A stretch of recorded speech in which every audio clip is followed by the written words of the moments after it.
hate it when young men are like that. Yeah, and I know young men like that. And the thing is God has anointed them. But man, it's odious. It's like somehow or another you're going to learn a little bit of humility, and we want to do the job ourselves. Let me humble you right now, because somebody's going to have to set you free. And he knew there was something there, and I think there's more to the story here. So then, as we move on, we see where they, the brothers, here's the tattletale coming again, and they plot and plan to, well, first they were going to kill him, and then Reuben says, no, don't lay a hand on him, don't kill him, and put him in the pit, So, and his plan was to bring him back to the father, but for whatever reason, Reuben went away, and Judah comes up. Let's sell him. Here's the Midianites coming. We could profit from this, and still they were thinking, well, let's see if those dreams really do come to pass. Yeah, and amazingly, their mockery and their hatred actually don't even hinder the accomplishing of those dreams.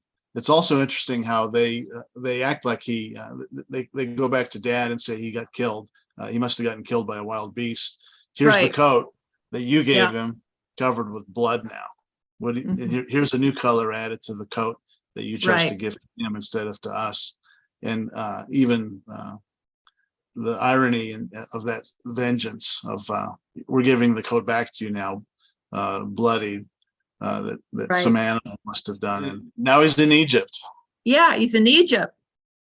But here's the other piece of it. It's not only was there sibling rivalry, but here's where I see where the Abrahamic covenant comes in, because over and over it says, and God was with him, and God prospered him. So even at Potiphar's house, he became the overseer in Potiphar's house. Now, again, this goes back to probably some training and thought that he had with his father Jacob, because he knew right from wrong. He knew when Potiphar's wife was wanting to lie with him, and she would do it day after day. And then he says, and then he says, how can I do this wicked thing and sin against God? It's like, I'm not going to do that. Obviously something had been instilled in Joseph, even though he was maybe he had an arrogance problem, but he also knew right from wrong. And when he saw wrong, he wasn't afraid to call it out, which always got him in trouble.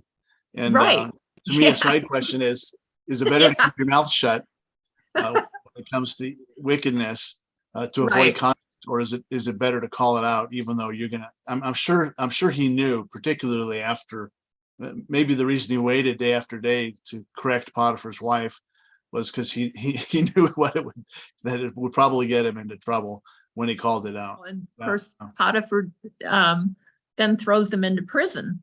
It's like, but then God was with Joseph again. Favor was with him, and he had favor with the prison keeper. And here again, Joseph is overseer of all the prisoners. Do you think that's part of the Abrahamic blessing, is that if we can see God, whatever our circumstances, then we really can rise above? Yeah, I do. I mean, this whole thing is so glaring about the Abrahamic covenant to me anyway. It just shows how, regardless of what you're going through, if your trust and is in God, in the Lord, he is going to carry you through. I know that. I've experienced that, It seems like the two big things is you don't cave into evil, and you in any situation, because there's always going to be a temptation to act like there's no God, and which I get that, and that's hard enough. But what strikes me about Joseph was he still belief that God was with him, and Right. seemed to have a good attitude despite Yeah. that. And that was harder for me because it's so easy to get into, I've only got 9 blessings out of 10, and what is Right. wrong? What is wrong with God? What is wrong with the Mhm. world that I don't have that 10th blessing, and I'm just so mad at life, kind of thing. Mm, Or mm, maybe you only have 1 blessing out of 10, and that's definitely not enough. But yeah. how does a person feel blessed when everything around them is screaming at them that they're a victim, that it's not fair? Remembering how God has led you and protected you. It's kind of a Baptist old hymn comes up to me as I'm thinking about this, is count your blessings. Count your blessings, name them one by one. Count your blessings, see what God has done. Count your blessings. That, so as we're doing that, again, it's remembering the testimony again. Mhm. And there's power in that. And Well, I think of you as a single mom. You could have felt sorry for yourself for licking your wounds, and you probably did to some degree. But eventually, you're in a position of favor after a lot of hard work, where yeah, you're helping. You're actually yes, helping. You have a position of authority where you're able to help other people in the same situation. And you could have just wallowed. You could have gotten into addiction. You could have gotten into yeah, toxic relationships, but you didn't. that's right. I didn't. Yeah, yeah. And I'm so glad the Lord kept me and helped me, even though it was tough. I mean, it was tough, raising 2 kids on my own. Mhm. I mean, when I came back from Scotland, I thought, well, I guess I'll go clean toilets if I have to put food on the table. I don't know what I'm going to do, but I Yeah. have to trust you.